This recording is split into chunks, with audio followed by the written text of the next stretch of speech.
What if the real weapon that stopped Nazi Germany was not a tank, not a general, not even an army, but a factory that never slept? Have you ever wondered how many bullets it actually takes to defeat an empire built on conquest and fear? And more importantly, who decided that number? Before we go any further, take a moment and leave a comment. Do you believe wars are won on the battlefield or far behind it, where no cameras roll and no medals are given? When the United States entered the Second World War in late 1941, it did not simply declare war. It made a decision that would permanently change the meaning of industrial power. Franklin D. Roosevelt and his advisors understood something unsettlingly simple. Modern war was no longer about heroic charges or brilliant maneuvers alone.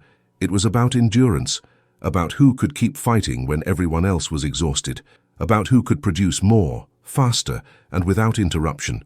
Germany had built its military doctrine around speed and pressure.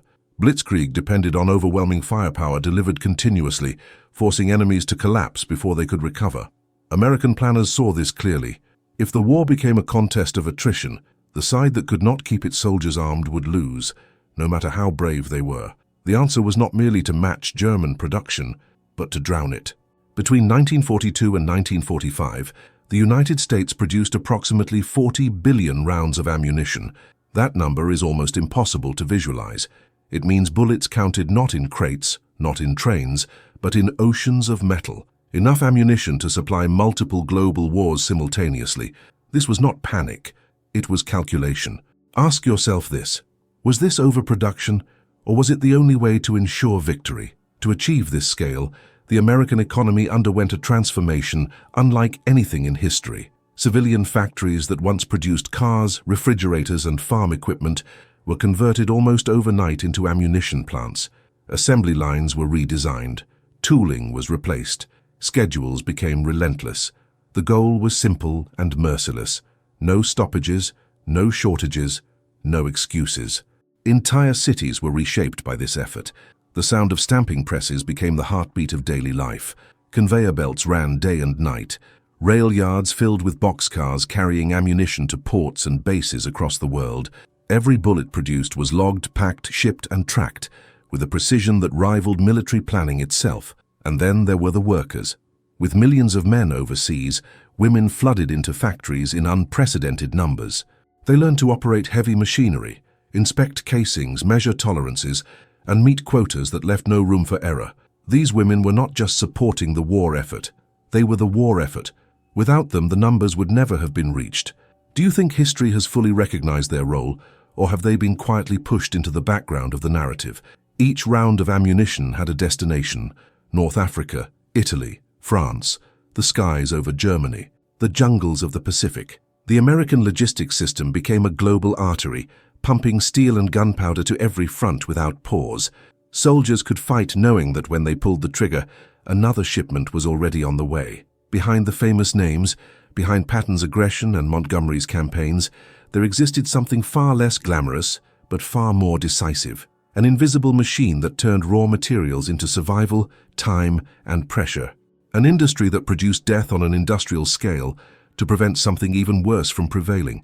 And yet, this machine came with a cost, a moral weight, a question that still echoes today. How much production is enough when the alternative is defeat?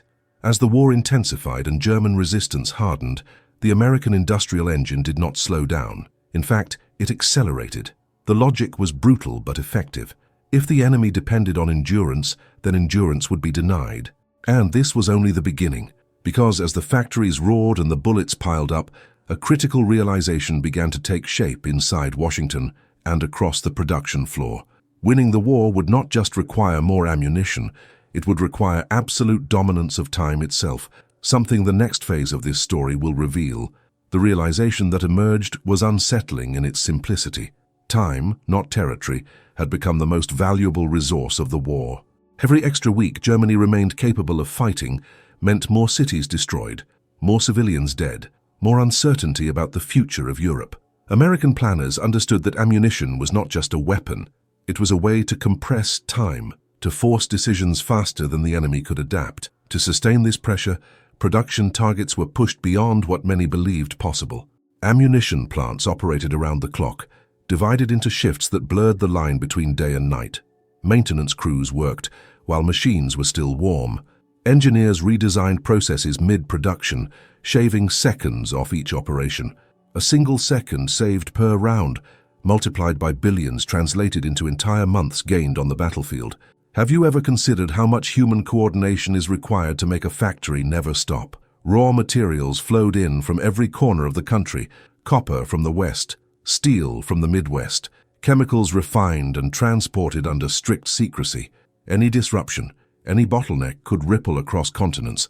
To prevent this, the government centralized control in ways that would have been unthinkable in peacetime. Contracts were prioritized, rail schedules were rewritten, civilian consumption was rationed so the war machine could remain fed. This level of coordination created a strange paradox. While soldiers faced chaos at the front, the rear became a place of rigid order. Production charts, quotas, and forecasts governed daily life. Missing a target was not just a failure of management, it was seen as a risk to lives thousands of miles away. Do you think people working these lines felt pride, fear, or simply exhaustion? The answer was often all three. As American ammunition stockpiles grew, their strategic effect became visible. Allied commanders could plan operations knowing they would not run out of firepower. Barrages could be sustained longer. Defensive lines could hold under pressure. Training intensified because ammunition for drills was abundant, something Germany increasingly struggled to match. German industry, already strained by resource shortages and Allied bombing, could not compete with this scale. Each factory destroyed was not easily replaced. Each rail line cut slowed everything downstream. Meanwhile, American production compensated for losses before they even reached the front. This imbalance widened with every passing month. What happens in a war when one side can replace everything faster than the other can destroy it? The answer played out quietly but relentlessly. German units began conserving ammunition. Commanders issued stricter fire discipline. Soldiers hesitated where they once advanced aggressively. These small behavioral shifts, multiplied across fronts, began to erode the effectiveness of German operations. The battlefield was changing, not because of a single decisive clash, but because one side could afford to keep shooting. American ammunition did not just empower infantry. It fed artillery, anti-aircraft defenses, naval guns, and air campaigns. Bombers over Europe depended on massive volumes of defensive fire. Naval convoys relied on constant readiness. Every domain of warfare became linked to the same industrial heartbeat. Behind closed doors, American officials tracked these numbers obsessively. Charts compared production rates against estimated German consumption. Forecasts extended months into the future. The goal was never parity. It was overwhelming surplus. Enough ammunition not only to fight, but to absorb mistakes, delays, and unexpected setbacks. And there were setbacks. Ships were sunk. Depots were destroyed. Entire shipments vanished into the sea. Yet the system absorbed these losses without collapse. Replacement shipments followed. Production lines adjusted. The flow continued. This resilience was not accidental. It was designed. Ask yourself this: was victory already decided the moment this system reached full momentum? As 1944 approached, the consequences of this imbalance became impossible to ignore. Allied forces prepared for operations that would have been unimaginable earlier in the war. Plans assumed sustained firepower on a scale no enemy could match. Ammunition was no longer a constraint. It was an instrument of certainty, but certainty came at a price. The scale of production raised difficult questions about the future. Could such an industrial machine ever truly be turned off? And what would happen to a society that had learned to organize itself around total war? Those questions lingered as the factories continued to run, as the bullets continued to be boxed, labeled, and shipped. The machine had been built. Now it would be tested in the most demanding way possible, and that test was about to begin. The test arrived not with a single explosion, but with a sustained demand unlike anything the world had seen.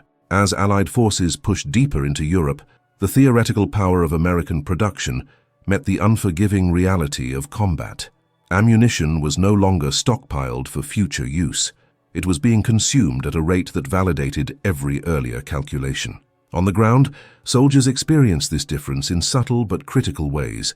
Artillery units could fire prolonged barrages without immediate concern for resupply. Infantry squads trained to suppress enemy positions aggressively, confident that ammunition scarcity would not force hesitation. Firepower became a constant presence, shaping tactics and morale alike. Have you ever considered how differently a soldier fights when he knows the trigger can be pulled without restraint? This confidence was not accidental. It was engineered. The logistics system extended directly to the front lines, linking factories in the United States to foxholes in France within a continuous chain of movement. Trucks, trains, ships, and depots operated as one organism. Ammunition flowed forward, empty casings and consumption reports flowed back, feeding new production cycles. Every battlefield lesson translated into industrial adjustment. If a particular caliber was being used faster than expected, output was increased. If a weapon proved less effective, its ammunition was deprioritized. War had become a feedback loop between combat and manufacturing. German forces, facing this relentless pressure, found themselves fighting two enemies at once. One was visible, advancing across fields and towns. The other was invisible, measured in tonnage and production curves, steadily eroding any hope of parity. Even when German units fought skillfully, their ability to sustain operations declined.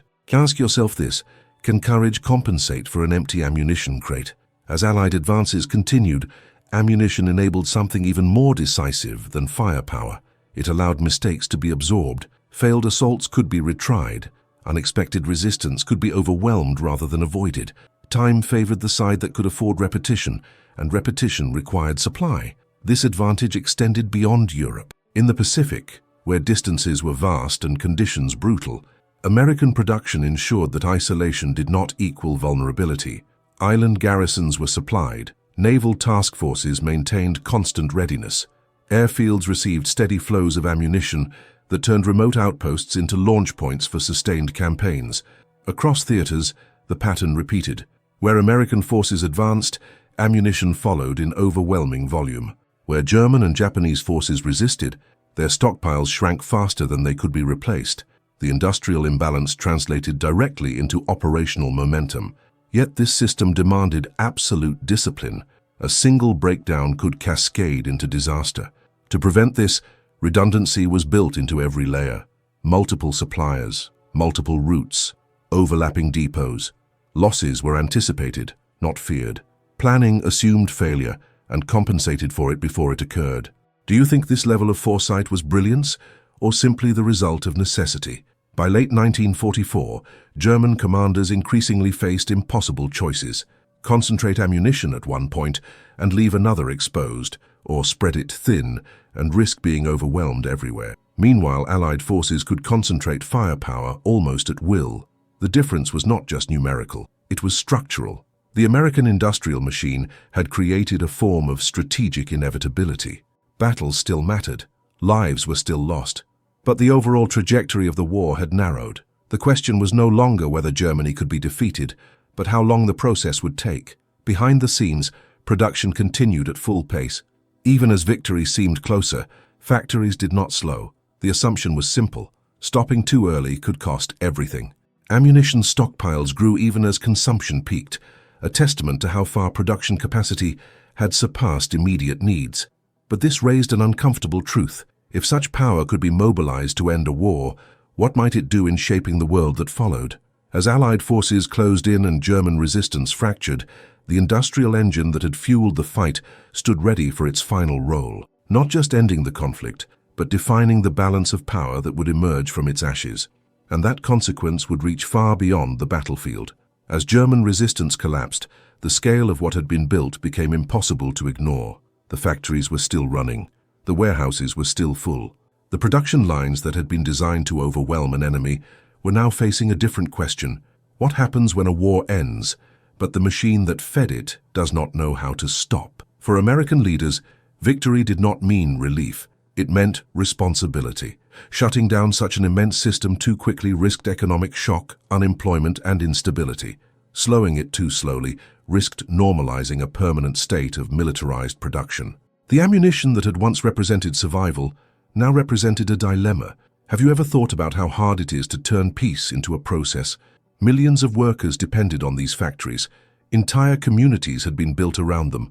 For years, their identity had been tied to production quotas and wartime urgency. Now they faced an uncertain future, one where the skills they had mastered might no longer be needed at the same scale. Yet the effects of this production surge did not end with demobilization.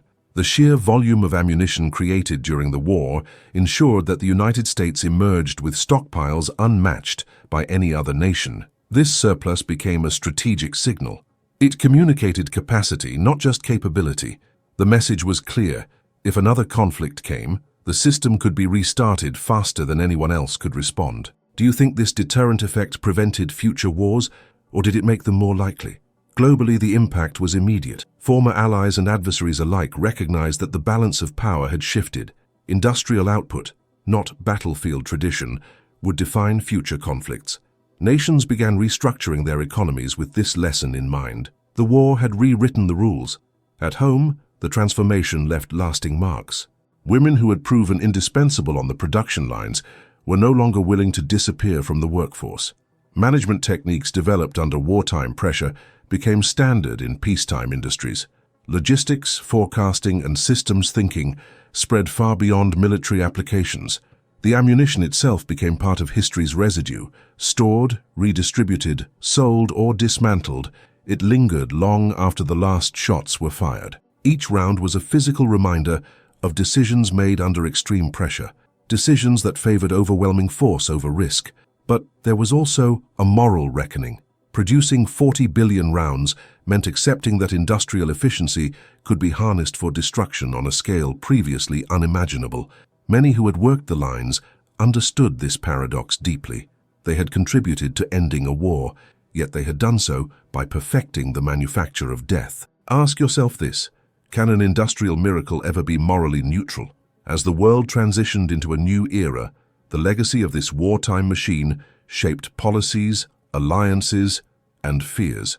The idea that wars could be won before they were fought through production alone became a guiding principle. Preparation replaced reaction, capacity replaced improvisation, and beneath it all remained a silent truth. The Second World War was not only won by armies advancing across continents. It was won by decisions made years earlier, in offices and factories, by people who understood that if the fighting came, hesitation would be fatal. As peace settled, the machinery slowed, but it did not vanish. It waited, maintained, remembered, ready to be called upon again if the world failed to learn from what had just occurred. That readiness, more than any single battle, would define the post-war order. And in the final part of this story, we will confront what this industrial triumph ultimately cost, and what it taught a world standing on the edge of a new kind of conflict. When the last production reports were filed and the final wartime contracts closed, the numbers remained: 40 billion rounds, a figure so vast that it resisted comprehension even in peacetime. What lingered was not just the ammunition itself, but the lesson it carried. Modern power no longer rested solely in courage or strategy, but in the ability to organize an entire society toward a single objective. This realization reshaped the world that followed. The United States emerged from the war not only militarily victorious, but industrially unmatched.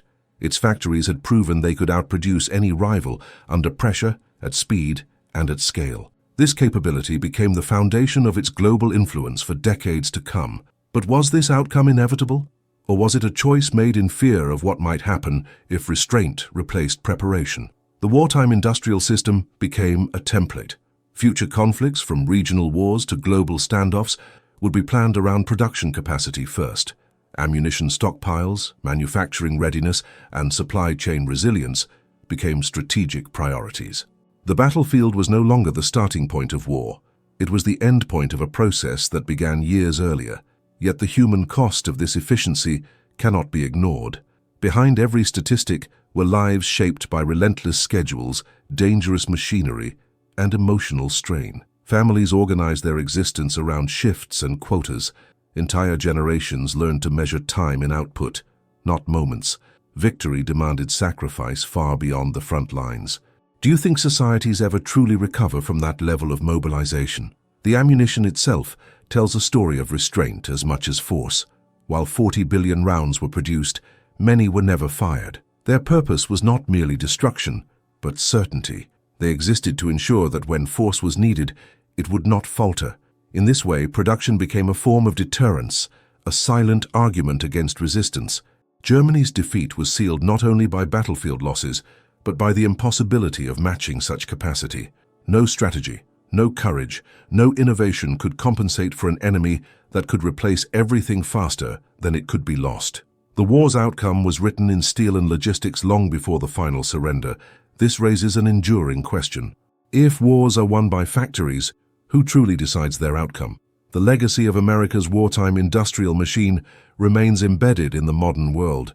It shaped alliances, fueled the Cold War, and continues to influence how nations prepare for conflict today. The belief that overwhelming production can prevent catastrophe still guides policy, budgets, and military planning. But there is a warning within this story. The same system that can stop tyranny can also sustain endless conflict if left unchecked. The line between preparedness and dependency is thin. Understanding where that line lies may be one of the greatest challenges any society faces. In the end, the 40 billion rounds were never just about defeating Germany. They were about ensuring that defeat was never an option. They represented a decision to overwhelm uncertainty with capacity, fear with planning, and risk with redundancy. So the next time you think about how wars are won, ask yourself this final question. Was victory forged on the battlefield, or was it manufactured long before the first shot was fired? Leave your thoughts in the comments, because this is not just history. It is a lesson that still shapes the world we live in today.